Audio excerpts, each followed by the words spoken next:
என்னை நினைத்து உங்கள் வீட்டில் ஒரே ஒரு விளக்கு ஏற்று உன்னுடைய மனநிலையை நான் மாற்றி காமிக்கின்றேன். உன் மனம் முழுவதும் நானே வந்து அமர்ந்து அந்த இடத்தில் அன்பை பொழிய வைக்கின்றேன்.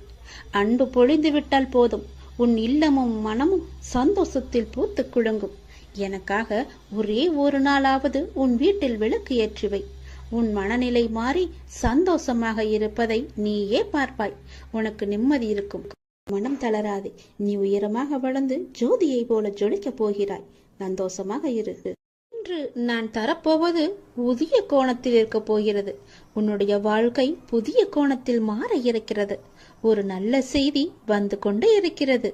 அதற்கு பிறகுதான் உன்னுடைய கனவுகள் எல்லாமே நிறைவேறப் போகிறது. இது என் மீது சத்தியம். இதுவரை நடந்தது வேறு, இனி நடக்கப் போவது வேறு. ஒரே ஒரு முறை கேள். உன் வாழ்க்கை புதிய கோணத்தில் மாற இருக்கின்றது. அந்த வாழ்க்கை எப்படி இருக்கும் என்று உனக்கு அறிந்து கொள்ள ஆர்வம் இருக்கிறது என்றால் இதை ஒரே ஒரு முறை முழுவதுமாக கேள். அன்பு குழந்தையே, தைரியமாக நம்பிக்கையோடு நீ செயல்படு. இந்த வயதில் நீ உழைக்காமல் வேறு எந்த வயதில் நீ உழைக்கப் போகின்றாய்? சோர்வு, தோல்வி இவை அனைத்தையும் நீ தூக்கி எறிய வேண்டும். அதனால் வார்த்தையை பேசும்போது ஒவ்வொரு வார்த்தையும் நீ யோசித்து பேச வேண்டும். உன்னை கோபப்படுத்தும் சூழ்நிலை வந்தாலும் அமைதியாக நீ இருக்க வேண்டும். கோபத்தில் பொறுமையையும் நிதானத்தையும் நீ இழக்கக்கூடாது.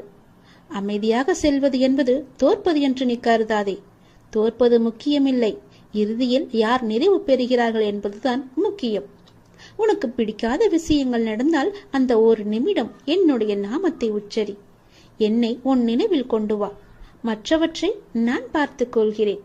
நீ உன்னில் என்னை பார்க்கும்போது அனைத்துமாய் நான் உனக்கு தெரிவேன். நீ எங்கு பார்த்தாலும் உனக்கு முழுவதுமாகவே என்னுடைய உருவம் மட்டுமே தெரியும். நீ தோல்வி அடைந்தாலும் துவண்டு விடக்கூடாது. உன்னை தூக்கிவிட நான் இருக்கிறேன் என்று நீ நம்ப வேண்டும். என்னையே கதியென வந்த உன்னை எப்போதும் நான் கைவிட மாட்டேன்.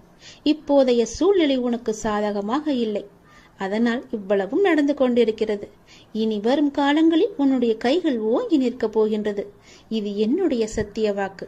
மறந்து விடாதே. இதுவரை நடந்தது வேறு, இனி நடக்கப் போவதை பார்த்து நீயே பிரமிக்க போகிறாய். எனக்காக இப்படி மாற்றிவிட்டாயே என் அப்பா என்று என்னை தேடி நீ ஓடி வரப்போகின்றாய்.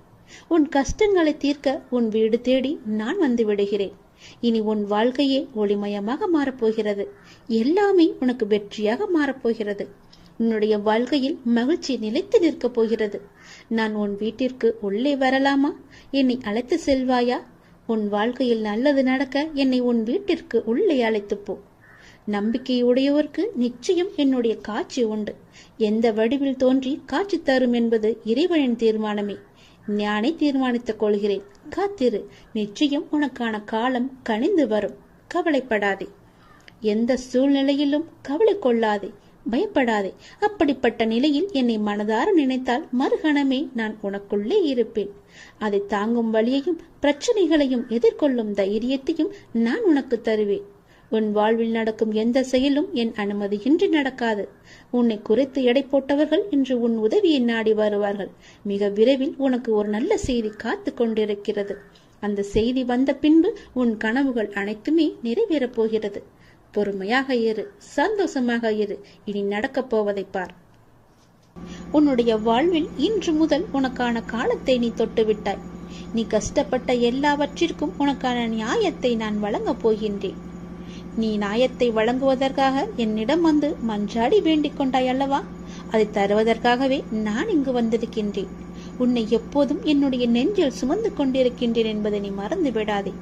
நான் உன்னை பார்க்கவில்லை, மௌனமாக இருக்கின்றேன், ஏதும் எனக்கு பதில் சொல்லவில்லையே என்று என் மீது நீ கோபத்தில் இருப்பது எனக்கு புரிகின்றது. நான் மௌனமாக இருப்பதற்கு கூட இதுதான் காரணம். இன்று உனக்கான நல்ல செய்தியை நான் பரிசீலித்திருக்கிறேன். இனியும் பரிசளித்துக் கொண்டே இருப்பேன். இனி தொடர்ந்து மேலும் உனக்கான நல்ல செய்தி வந்து கொண்டே இருக்கும். நீ தளராதே. மற்றவர்கள் உன்னை வசைப்பாடினாலும் நீ கலங்காதே. யாரை பற்றியும் நீ பேசாதே. உன்னுடைய கோபத்தை மட்டும் நீ குறைத்துக்கொள். உன் சூழ்நிலைகளை எல்லாவற்றையும் மாற்றி நான் அமைத்து தருகின்றேன். உனக்கான வெற்றி பாதையில் நீ முதல் லட்சை என்று நீ பதித்து விட்டாய். விரைவில் அதில் ஓவியமாய் நீ பயணிக்கப் போகின்றாய். இன்று நீ கண்ணீர் மல்க என் முன் வந்து நின்றாய் அல்லவா? என் பிரச்சனைகளுக்கு விடிவு காலம் கேட்டாயல்லவா? அதற்கு நான் உனக்கு இன்று முதல் நேர்முகமாகவே பதிலளிக்க ஆரம்பித்து விட்டேன். உனக்கு நிச்சயம் நல்லது நடக்கும். வெற்றி பாதையில் நீ நடை போடுவாய். உன்னை விட்டு நான் விலகப் போகிறேன் என்று யார் சொன்னது? நான் விலகவே மாட்டேன். நீயே என் மீது கோபம் கொண்டு விலகி போனாலும் நான் உன் கைப்பிடித்து என் அருகிலேயே எப்போதும் வைத்துக் கொள்வேன். என்னை விட்டு நீ விலகிச் சென்று விட்டாய், மாயை என்ற எதிர்மறை உன்னை வந்து சூழ்ந்து கொள்ளும். பிறகு உன் வாழ்க்கையே இருண்டு போய்விடும். அதற்காகத்தான் நீ எனக்குள்ளே பக்கத்திலேயே இருக்க வேண்டும் என்று நான் உன் கைப்பிடித்து உன்னை என் அருகிலேயே வைத்துக் கொள்கின்றேன். என்னால் எல்லாவற்றையும் உன்னிடம் முழுவதுமாக சொல்ல முடியாது. நான் மௌனமாக இருப்பதற்கு பல காரணங்கள் இருக்கின்றன. அதற்கு நீயும் ஒரு காரணம். எல்லா வழிகளையும் வார்த்தைகளால் வெளியே சொல்லிவிட முடியாது. ஓசையின்றி மௌனமாக அழுகின்ற 1000 வழிகள் இங்கு எல்லோருடைய மனதிலும் உண்டு. ஒரு மனிதன் தனது துயரத்தில்தான் உண்மையான மனிதர்களை அறிகின்றான். அனுபவமோ ஒரு நல்ல பள்ளிக்கூடம். ஆனால் அதன் கட்டணம்தான் அதிகம். சந்தோஷத்தில் கை குலுக்கும் 5 விரல்களை விட கஷ்டத்தில் கண் துடைக்கும் ஒரு விரலே மேலானது. அது போலத்தான் உன்னுடைய ஒரு விரலாக நான் இருக்கின்றேன். உன் கஷ்டத்தை துடைப்பதற்காக நான் அந்த விரலாக இருக்கின்றேன். உன் விரலை நம்பாமல் யாரையோ நீ நம்புகின்றாயே. சில நேரம் கண்ணீரை துடைக்க யாரையோ நீ தேடுகின்றாயே. உனக்குள்ளே உன்னிடமே நான் இருப்பேன் என்பதை நீ மறந்து விட்டாயா? ஏன் இவ்வாறு செய்கின்றாய்? உன்னை நான் மறக்க மாட்டேன். உன்னை விட்டு நான் போகவும் மாட்டேன். உன் கஷ்டத்தையும் கண்ணீரையும் துடைப்பதற்கு நான் இருக்கின்றேன். நீ என் மீது கோபப்பட்டாலும் சிலவற்றை தான் என்னால் சொல்ல முடியும், முழுமையாக சொல்ல முடியாது. உன்னுடைய மனதில் எப்பொழுதும் அன்பை மட்டுமே வைத்துக்கொள். பாசத்தை மட்டுமே நீ வைத்துக்கொள். எதற்கும் நீ அஞ்சக்கூடாது. உன்னுடைய மனதில் நீ பயமே கொள்ளக்கூடாது. சோர்வு, கவலை, விரக்தி எல்லாம் உன்னை ஆக்கிரமித்துக் கொள்ளாமல் இரு தங்கமி. ஒவ்வொரு நிமிடமும் பொன் போன்றது. அதை தேவையற்ற எண்ணங்களுக்காக நீ வீணாக்கி விடாதே. எல்லோருக்கும் வாழ்க்கையில் சண்டை சச்சரவுகள் இருக்கத்தான் செய்யும். அதையெல்லாம் நீ பொருட்படுத்தவே கூடாது. சில விஷயங்களை அப்படியே விட்டு விடுவதுதான் உனக்கு நல்லது. ஏனென்றால் உன்னை சுற்றியுள்ள சிலர் பிரச்சனை பற்றி அறிந்தும் அறியாதவர்கள் போல உன்னிடம் நடித்து கொண்டிருக்கின்றார்கள். ஆனால் நீயோ அதை புரிந்து கொள்ளாமல் பிரச்சனைக்கான தீர்வை தேடி அலைந்து திரித்து கொண்டிருக்கின்றாய். அனுதினமும் உன்னை ஏதாவது ஒரு ரூபத்தில் வழி நடத்ததான் நான் முயற்சி செய்து கொண்டு வருகிறேன். ஆனால் நீயோ அதையெல்லாம் தவற விட்டுவிட்டு பிறகு மீண்டும் என்னிடமே வந்து உன் துயரங்களை போக்க நீ வழி கேட்டுக் கொண்டிருக்கின்றாய். முதலில் துயரங்களை நினைத்து நீ கவலைப்படாமல் இரு. அப்போதுதான் உன்னை சுற்றி என்ன நடக்கிறது என்று உன்னால் உணர முடியும். உன்னை சொல்லி குற்றமில்லை. ஏனென்றால் இது காலத்தின் கட்டாயம். நீ இந்த நிலைமையை அனுபவித்தே ஆக வேண்டும். என் பிள்ளையான உன்னை காக்கவே நான் போராடி கொண்டு வருகிறேன். நீ இப்பொழுது அனுபவிக்கும் உன் கர்ம வினைகளின் பெரும்பகுதியை உனக்காக நான் இங்கு அனுபவித்துக் கொண்டிருக்கின்றேன். அது உனக்கு தெரியாது. நீ இப்போது அனுபவித்துக் கொண்டிருப்பது அதனுடைய சிறு பகுதி மட்டுமே. வாழ்க்கையில் நீ சந்திக்கும் தோல்விகளை வைத்து வாழ்வில் தோல்வியுற்று விட்டதாக நீயே முடிவு செய்து கொள்ளாதே தங்கமே. நீ அனைத்திலும் வெற்றி பெறும் நாள் வெகு தூரத்தில் இல்லை. விரக்தியை எல்லாம் தூக்கி எறிந்து விடு. அதுதான் உனக்கு முதல் எதிரி. எந்த நேரமும் உன்னை பாதுகாத்து கொண்டு உன்னுடைய அப்பா நான் இருக்கின்றேன். உன் வாழ்வில் இன்று முதல் உனக்கான காலத்தை நீ தொட்டு விட்டாய். நீ கஷ்டப்பட்ட எல்லாவற்றிற்கும் உனக்கான நியாயத்தை நான் வழங்குவேன். உன்னை எப்போதும் என் நெஞ்சில் வைத்து நான் சுமந்து கொண்டிருக்கின்றேன். இன்று உனக்கான நல்ல செய்தியை நான் உனக்கு தருகிறேன். கவலைப்படாமல், மனம் தளராமல் சந்தோஷமாகவே இரு. எப்போதும் நான் உனக்கு துணையாக இருக்கிறேன். என் அப்பா எல்லாவற்றையும் பார்த்துக் கொள்வார் என்ற நம்பிக்கையோடு இரு. ஒவ்வொரு நாளையும் என் மீது பாரத்தை போட்டு நீ தொடங்கு. நிச்சயம் உன் வாழ்க்கையில் பல அற்புதங்களும் அதிசயங்களும் நடக்கும். இன்று முதல் நான் உனக்கு நேரடியாகவே பதில்களை தருகிறேன். அதன்படி நீ நடந்து கொள். உன்னுடைய சிக்கல்களுக்கு, பிரச்சனைகளுக்கெல்லாம் தீர்வு தருவதற்காக பல ரூபங்களில் நான் உனக்கு உதவி புரிய வந்தேன். ஆனால் நீயோ என்னை கண்டு கொள்ளவில்லை. காணாமல் தவித்துக் கொண்டிருந்தாய். வருவாரா வரமாட்டாரா என்னுடைய அப்பா என்று ஏங்கி தவித்துக் கொண்டிருந்தாய். அதனால்தான் நானே உனக்கு கடிதம் எழுதியிருக்கிறேன். இந்த கடிதத்தை எழுதியிருப்பது போல அதன்படியே நீ நடந்து கொள். உன் வாழ்க்கை சந்தோஷமாக இருக்கும். உன் பிரச்சனைகளுக்கும் நல்ல பதில் கிடைக்கும். உன் மீது எனக்கு இருக்கும் அன்பானது எல்லையே இல்லாதது. நீயே என்னை மறந்தாலும் நான் உன்னை மறக்க மாட்டேன்.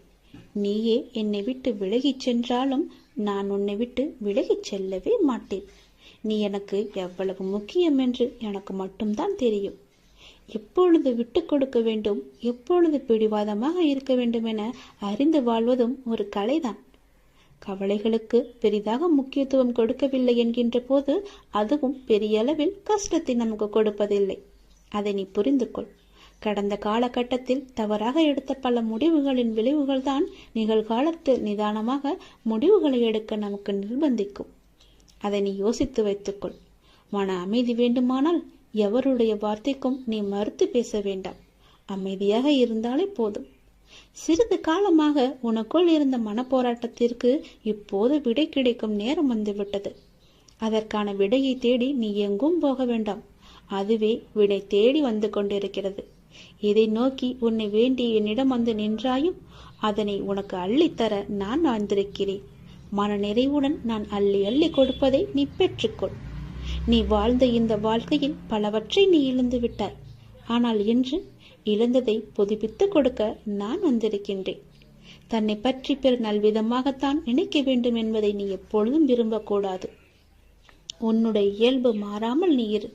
படைத்தவருக்கு தெரியும் யார் சிறந்தவன் என்று. தனிமையில் அழுகை, காரணம் தெரியாத சோகம், நலமா என கேட்டால் கொட்டிவிட தயாராய் இருக்கும் கண்ணீர், அத்தனையிலிருந்தும் நான் உன்னை கண்டிப்பாக விடுவிப்பேன். நான் உனக்கு துணையாக இருக்கின்றேன். கதறி அழுதது எல்லாம் போதும்.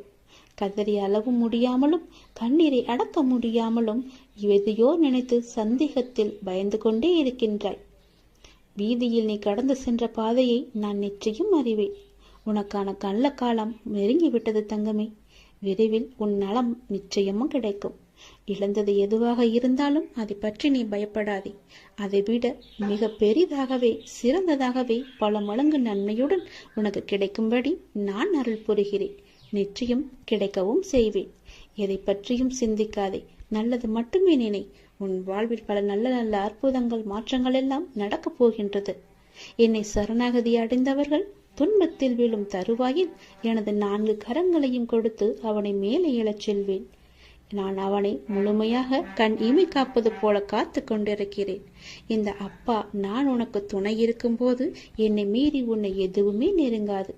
இறைவா, நடத்தியதும் நீ, நடத்தப் போவதும் நீ. இனி நடப்பவை அனைத்தும் நன்மையாக தருவதாக இருக்கட்டும் என்று நீ என்னிடம் கேட்டாய் அல்லவா? அது நடக்கப் போகிறது. இதுவே குரு அருள். நாமே தடுத்தாலும் நம்மை அது தடுத்து ஆளும். நாமே விலகி நின்றாலும் நம்மை அது விலக்காமல் நம்மை சுற்றி காத்து கொண்டிருக்கும். நாமே ஒதுங்கி போய் நின்றாலும் நம்மை ஒதுக்காமல் அது பின்தொடர்ந்து வந்து கொண்டிருக்கும். நாமே பரிகசித்தாலும் நம்மை மதித்து கூடாது இருக்கும். நாமே அவமதித்தாலும் நம் மீது அன்பை மட்டுமே பொழியும். நாமே வெறுத்து போனாலும் நம் மீது உரிமையை அது நிலைநாட்டிக் கொண்டே இருக்கும். நாமே மறந்தாலும் நம்மை கரை சேர்க்கும் பொறுப்பை அதுவே எடுத்துக்கொள்ளும். நாமே அவன் நம்பிக்கை கொண்டாலும் நம் மீது அது அவநம்பிக்கை கொள்ளாது. நாமே வீணடித்தாலும் நம்மை விடாமல் நல்ல பலனை தரும். நாம தப்பித்தாலும் நம்மை தொடர்ந்து அது வந்து கொண்டே இருக்கும். உலகமே நம்மை தள்ளினாலும் உள்ளிருந்து அது நம்மை தாக்கும். விதியை சதி செய்தாலும் மதி கொடுத்து அது நம்மை வாழ வைக்கும். குரு அருளே குருடான நம்மை குறைவில்லாமல் நம்மை வாழ வைக்கும். குரு அருளுக்கு நீ ஒன்றும் ஒரு முயற்சியும் செய்ய வேண்டாம். அது தானாய் உன்னை தேடி வரும். அது சத்தியமாய் உன்னை உடம் வந்து இருக்கும். நிச்சயம் அது உன்னை காக்கும். நாம் விரும்பும் கடவுள், நாம் விரும்பும் மானசீகமான குரு மீது நனவு கடந்த நம்பிக்கை வைத்திருந்தால் அவருடைய அருள் ஆசி எப்போதுமே நம்மை எதிலிருந்தும் நிச்சயம் காப்பாற்றும். நம்மை எதிலுமே ஜெயிக்க வைக்கும். ஒரே ஒன்று மட்டும்தான், அவன் மீது நம்பிக்கை வைத்திருப்பது மட்டுமே குரு அருளுக்கு செய்யும் நம் மரியாதை. அந்த மரியாதையிலிருந்து நாம் தப்பிவிடக்கூடாது. அதன் மகிமையை உணர்ந்து அதன் செயலை உணர்ந்து அவரிடமே நாம் அடைக்கலம் அடைந்து விட வேண்டும். அப்படி நாம் அடைக்கலம் அடைந்து விட்டாவிட்டால் நான் உன்னோடு இருப்பதை நீயே உணர்ந்து கொள்வாய் என்ற கூக்குரலும் நமக்கு கேட்கும். நான் உன்னோடு இருப்பதால் புயல்கள் வந்தாலும் எத்தனை பெரிய ஆபத்துகள் வந்தாலும் உன்னை ஒன்றும் செய்யாது. அதை அவரே பார்த்து கொள்வார். இறைவன் அனைவரையும் நல்ல செயல்களால் செய்யதான் இங்கு அனுப்பியிருக்கின்றார். ஆனால் தீயதை செய்து தானும் துன்பப்பட்டு மற்றவர்களையும் துன்பப்படுத்த அல்ல. அதை நீங்கள் அனைவருமே உணர வேண்டும். எல்லாம் உங்கள் எண்ணங்களில் தான் இருக்கின்றது. நீங்கள் நினைப்பதுவே நீயாகமாகிறீர்கள். அதனால் நீங்கள் நினைப்பது நல்லதாக இருந்தால் உங்களுக்கும் நல்லது நடந்து கொண்டே இருக்கும். நான் உங்களை ஒருபோதும் ஒரு சூழ்நிலைக்கும் தனியாக அனுப்ப மாட்டேன். நான் உன் பின்னால் நடப்பதற்கும் உன் முன்னால் சென்று கொண்டிருப்பதற்காகவே நான் உன் துணையாக உன்னோடு வந்து கொண்டிருக்கிறேன். நீங்கள் இப்போது எந்த சூழ்நிலையை எதிர்கொண்டாலும் நான் உங்களுடன் இருக்கின்றேன் என்ற நம்பிக்கையுடன் இருங்கள். குருவின் அருள் உனக்கு எப்போதும் கவசமாய் காத்து கொண்டே இருக்கும். என்னை அருகாமையில் வைத்து பார்த்தாலும் சரி, தூரத்தில் இருந்து பார்த்தாலும் சரி, என்னுடைய அருள் உனக்கு நிச்சயம் பரிபூரணமாக முழுவதுமாகவே கிடைக்கும். நீ அதிலிருந்து எவ்வளவு பெரிய துன்பத்தில் இருந்தும் எளிதாகவே கடந்து வந்து விடலாம். 2 நிமிடம் நேரம் ஒதுக்கி கேள். கேட்பாயா? நீ கேட்பாய் என்ற நம்பிக்கையில் இதை நான் உனக்கு சொல்கிறேன். எனது அன்பு குழந்தையே, உனக்குள்ளும் வெளியவும் இருப்பவன் யார்? நான் தானே. நான் உன் கண்களுக்கு புலப்படவில்லையா? என்னை நீ மறந்து விட்டாய் என்று நான் நினைக்கின்றேன். என்னை பல முறை வந்தும் பார்த்தும் என்னை நீ உதாசீனப்படுத்தி விட்டாய் என்று நான் நினைக்கின்றேன். நீ அவ்வாறு செய்திருக்கிறாய் என்றால் அது உன் மனதுக்கு தெரியும். ஆனால் என்னிடம் பேசும்போது நடந்து முடிந்த கஷ்டத்தை பற்றியே நீ எப்போதும் புலம்பிக் கொண்டிருக்கின்றாய். எதற்காக? உன்னுடைய கஷ்டங்களை எல்லாம் நான் தான் ஏற்கனவே முடித்து விட்டேனே. அது தெரியாமல் இன்னும் நீ என்னில் புலம்பிக் கொண்டிருக்கின்றாய். புலம்பல்களை எல்லாம் முதலில் விடு. நான் உங்களிடத்தில் புலம்பக்கூடாதா என்றுதானே உன் மனதில் கேள்வி எழும்புகிறது. அப்படி உன்னிடத்தில் நான் கூறவில்லை. அதை நான் ஏன் கூறுகிறேன் என்றால் அதை தெளிவாக புரிந்து கொள். உன்னுடைய பிரச்சனை எது என்று நீ நினைத்தாயோ அந்த நொடியே அந்த பிரச்சனை தீர்வதற்கான எல்லா ஏற்பாடுகளையும் நான் செய்துவிட்டேன். ஆனால் அது தெரியாமல் மீண்டும் மீண்டும் நீ புலம்பிக் கொண்டு என்னையும் உன்னையும் நீ வீணடித்துக் கொண்டிருக்கின்றாய். உன் மனதை நீ வீணடித்துக் கொண்டிருக்கின்றாய். உன் மனதை நீ குழப்பிக் கொண்டிருக்கின்றாய். என்னுடைய துணை உனக்கு எப்போதும் இருக்கிறேன் என்பதுதானே நான் உனக்கு சொல்ல வருவது. அதை நீ புரிந்து கொள்ளவில்லையா? நீங்கள் நேர்மறை சொல்லை தன்னம்பிக்கையாய் உன் வாயில் இருந்து முச்சரிப்பதை நான் செவியில் கேட்க வேண்டும். எப்பொழுதும் உனக்குள்ளே முழுவதுமாக எதிர்மறை சூழ்ந்து எப்பொழுதும் உன் வாயிலிருந்து வரும் வார்த்தை எதிர்மறையாகவே இருக்கின்றது. அது வேண்டாம் குழந்தையே. நேர்மறையை மட்டும் பேசுவதற்கு நீ பழகிக்கொள். தொலைந்து போன பொருளை நினைத்து நீ வருந்துவதால் நீ பெற்றது என்ன என்று ஒரு நிமிடம் நீ யோசித்துப்பார். அதனால் என்ன பயன் உனக்கு கிடைத்தது என்று அதையும் நீ யோசித்துப்பார். தேவையற்ற அர்த்தமற்ற புலம்பலால் நீ உன் மன அமைதியையும் நிம்மதியும் தான் இழந்திருக்கின்றாய். சரிதானே? அப்படி இருக்கையில் தேவையற்ற புலம்பல் எதற்காக? நீ உன் மன நிம்மதியை நீ இழந்து விட்டாய் அல்லவா? அதற்கு நீங்கள் அடுத்து என்ன செய்ய வேண்டும், எனக்கு நல்ல வழி காட்டுங்கள் என விழிப்புடன் கூடிய புத்துணர்வான நம்பிக்கையை விடாமுயற்சியும் தான் உன்னிடத்தில் வர வேண்டும் என்று சொல்கிறேன். அதை நீ புரிந்து கொள். பிறகு நீ நினைத்ததை விட அதிகமாகவே ஜெயித்து கொண்டிருப்பாய். நீ ஒரு வைரக்கல். அதை நான் எவ்வளவு அழகாக செதுக்கி உன்னிடம் வைத்திருக்கிறேன் தெரியுமா?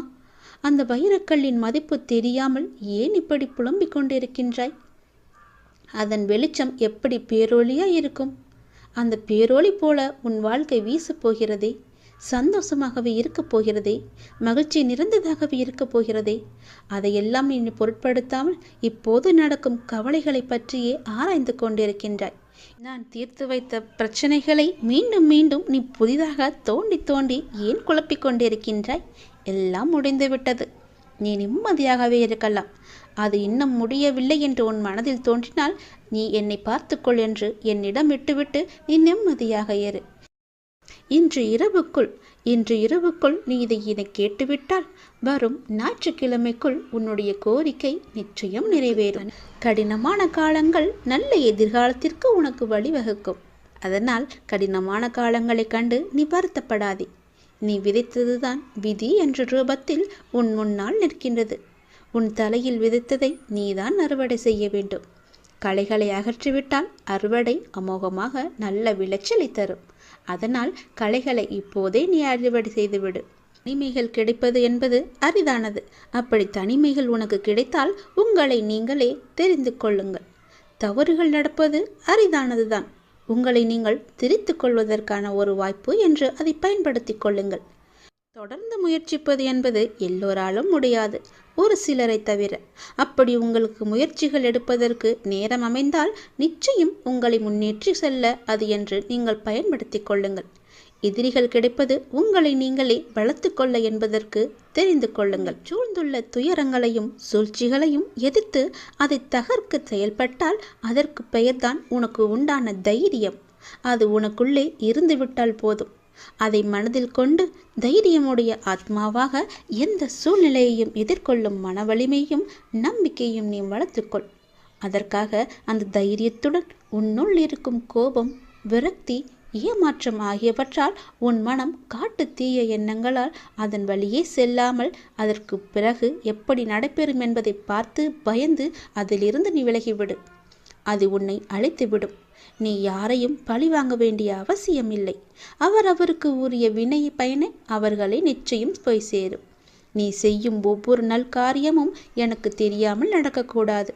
அதை போலவே நீ செய்யும் எந்த ஒரு விஷயத்தையும் நான் பார்த்து கொண்டுதான் இருக்கிறேன் என்பதை நீ புரிந்து கொள்ள வேண்டும். நீ செய்யும் ஒவ்வொரு காரியமும் எனக்கு தெரியாமல் நடந்தால் அதற்கு பிறகு உண்டான விளைவுகளை நீதான் சந்திக்க நேரிடும். எதையும் பொறுக்க முடியாமல் மனதில் தேவையற்ற கோணல் சிந்தனைகளை எப்போதுமே நீ அசை போட்டு கொண்டே இருக்கின்றாய். உன்னால் உன் லட்சியத்தை பற்றியும் உன் வளர்ச்சியை பற்றியும் நிச்சயம் சிந்திக்க முடியும். கவலைப்பட்டது போதும். இனி உன் வாழ்வில் பல அற்புதங்கள் நிகழ்வதற்கான காலகட்டத்தை நீ நெருங்கிவிட்டாய். அதுவரை சற்று பொறுமையாக இரு. எல்லாமே நல்லதாகவே நடக்கும்.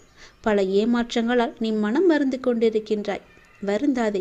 இந்த உலகத்தில் ஏமாறாதவர்கள் என்பது யாருமே இல்லை. ஏதோ ஒரு சூழ்நிலையில் யாரோ ஒருவர் இன்னொருவரை ஏமாற்றி கொண்டுதான் இருக்கின்றார்கள். எல்லாவற்றிற்கும் உனக்கு நிச்சயம் பதில் கிடைக்கும். வரும் ஞாயிறன்று நீ கேட்ட கேள்விகளுக்கு எல்லாம் உனக்கு பதில் கிடைக்கப் போகின்றது. நேர்மையாகவும் உள்ளம் பூர்வமாகவும் இருக்கும் உன்னை ஏமாற்றியதற்கான அந்த தீவினை நிச்சயம் அவர்களை போய் சேரும். அதை பற்றியே உன் மனதில் நினைத்து கொண்டிருக்க வேண்டாம். உன்னுடைய வாழ்க்கையானது ஒளிமயமாக மாறும் நாள் வெகு தொலைவில் இல்லை. இது என் பிள்ளைக்கு நான் கொடுக்கும் மனமார்ந்த சத்தியம், மனமார்ந்த அன்பும் ஆசீர்வாதமும். அதனால் நீ பயப்படாதே. எங்கும் எதிலும் பொறுமையோடு இரு. உனக்கு அனைத்து நல்ல பண்புகளையும் நான் கொடுக்கின்றேன்.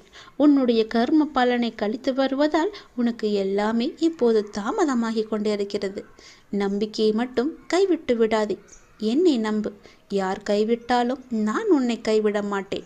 உன் அப்பா மீது உனக்கு நம்பிக்கை இருக்கிறது என்றால் நிச்சயம் உன்னுடைய வாழ்வில் பல நல்லதுகள் நடந்து கொண்டே இருக்கும்.